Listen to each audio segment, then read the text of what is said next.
وبلغنا رسوله الأمين والكريم أما بعد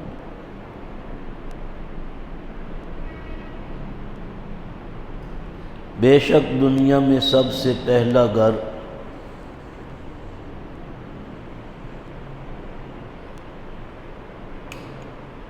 جو اللہ کی عبادت کی غرض سے لوگوں کے لیے بنایا گیا تھا وہ یہی ہے جو مکہ مکرمہ میں ہے۔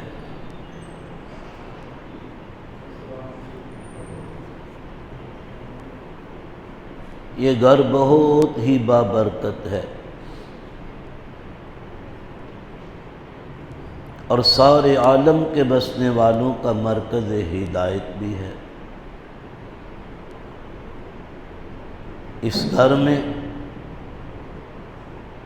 رب العالمین کی قدرت کی بے شمار نشانیاں موجود ہیں جو بالکل واضح ہیں۔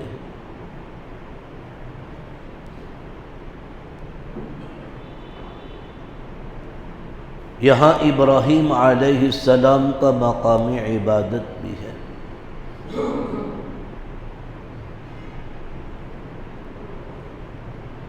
اس گھر کی یہ خوبی بھی ہے کہ جو اس میں داخل ہوا وہ امن پا جاتا ہے۔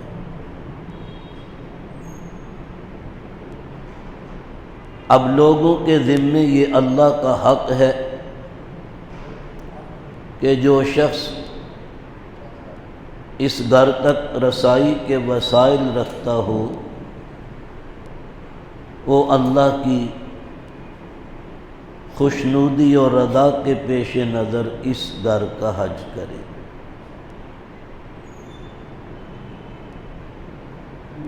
اور جو شخص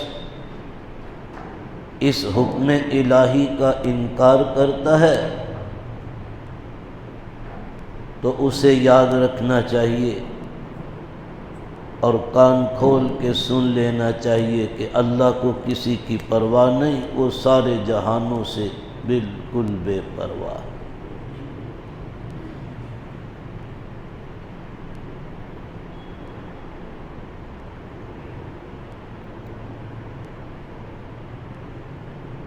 ایام حج کا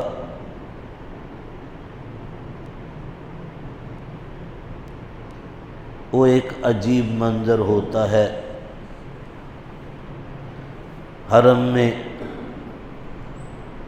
منا میں، عرفات میں، مزدلفہ میں، پھر جمرات پر، قربان گاہ میں،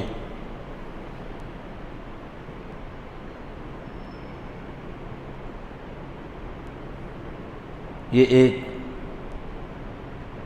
ایسا عمل مبارک ہے کہ انسان کی خدا پرستی کا بہت ہی قدیم ترین طریقہ ہے۔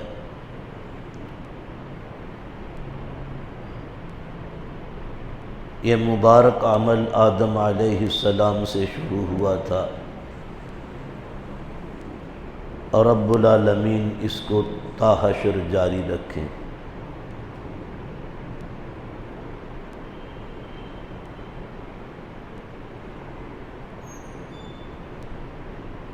حج کے مخصوص دنوں میں حج کرنے والا جن مناسک کی ادائیگی کرتا ہے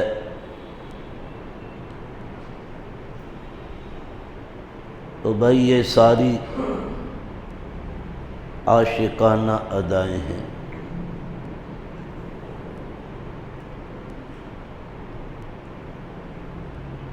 نماز اور زکوٰۃ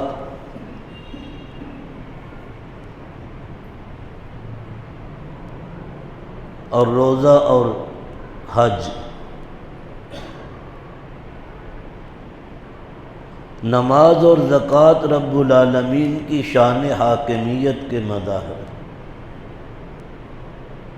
روزہ اور حج رب العالمین کی شان محبوبیت کے مظاہر۔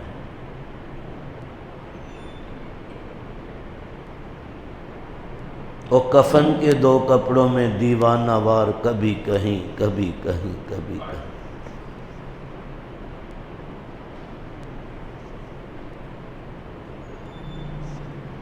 آپ صلی اللہ علیہ وسلم سے عرض کیا گیا یا رسول اللہ، حج کے موقع پر ہی پوچھا گیا، کبھی ہم طواف بیت اللہ میں مشغول ہوتے ہیں، کبھی باب کعبہ کے آگے اللہ سے دعائیں مانگتے ہیں، ہم مقام ابراہیم پر واجبات طواف ادا کرتے ہیں،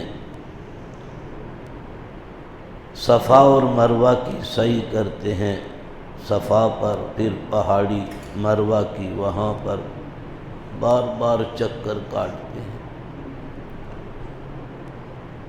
ہم منا میں چلے جاتے ہیں، پھر اگلے دن صبح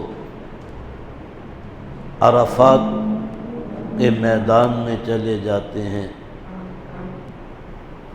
رات کو پھر مزدلفے میں آ جاتے ہیں، دن کو پھر وہاں سے کوچ کرتے ہیں اور جمرۃ العقبہ کی رمی اور کبھی قربان گاہ میں جانوروں کی قربانی، کبھی سر منڈاتے ہیں، پھر آ کر مکہ مکرمہ میں طواف زیارت کرتے ہیں، ٹھہرتے نہیں، پھر واپس منا میں چلے جاتے ہیں، اگلے دنوں میں تینوں جمرات کی رمی،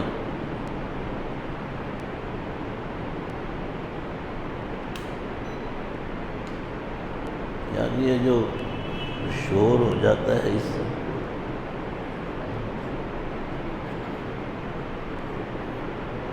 میری گل کے سننی ہے جی شور سننی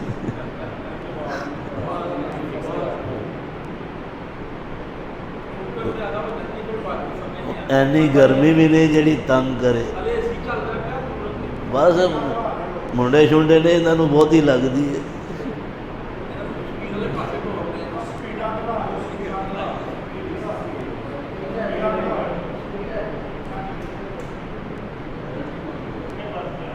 عرض کیا گیا یا رسول اللہ ہم اتنے ٹھکانے بدلتے ہیں، اللہ کہاں ملے گا؟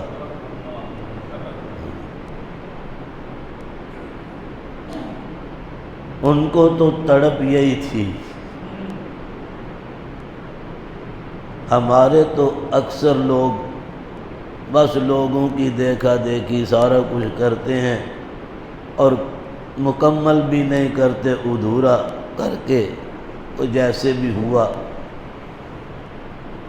سیکھتے نہیں ہیں نا۔ کوئی کام کرنا ہو پہلے اسے کرنے کا طریقہ ہے، اس کو سیکھو، اس کو سیکھو بھائی۔ گاڑی ڈرائیو کرنے کا طریقہ سیکھو، پھر گاڑی چلاؤ۔ کوئی مشین آپریٹ کرنا پہلے اسے سیکھو، سیکھتے نہیں، بس حج پہ چلے جاتے ہیں۔ کیوں نہیں بھائی سیکھا؟ اور یہ جو سب لوگ کریں گے ہم بھی کریں، چلو طواف ہی ہے، طواف میں جو اتنے سارے لوگ طواف کر رہے ہیں، آپ کس کو بنیاد بنائیں گے اپنے عمل کی؟ چلو کسی ایک کو آپ نے پکڑ لیا، اس کے پیچھے چلتے ہیں، وہ 5 چکر پورے کر چکا ہے، صرف اس کے 2 رہتے ہیں، تو وہ 2 کر کے ختم کر دے گا، آپ بھی ختم کر دیں۔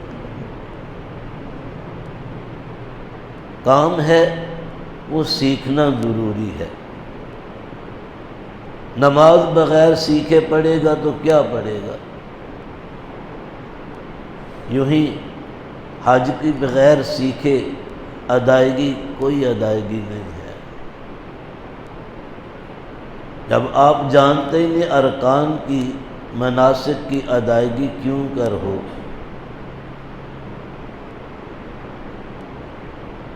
تو ہمیں تو ارکان کرنا ہی ہمارے لوگوں کو نہیں آتا کہ کیسے ادا کریں، مناسک کی ادائیگی کا علم نہیں، اور پھر علماء سے پوچھنے کی زحمت بھی گوارا نہیں کرتی اپنی مرضی سے۔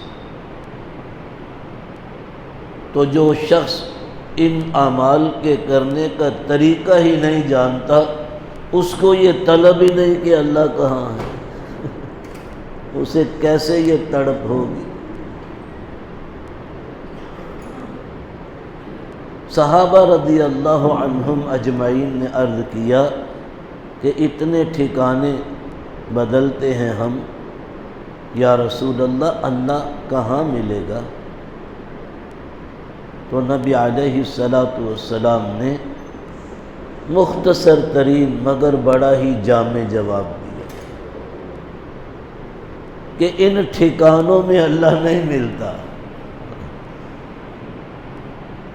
آپ نے فرمایا اطلب اللہ عند منکسرۃ القلوب، اللہ کو ڈھونڈو ان دلوں میں جو اللہ کی محبت میں ٹوٹ گئے ہیں، ان دلوں میں ٹھکانوں میں نہیں۔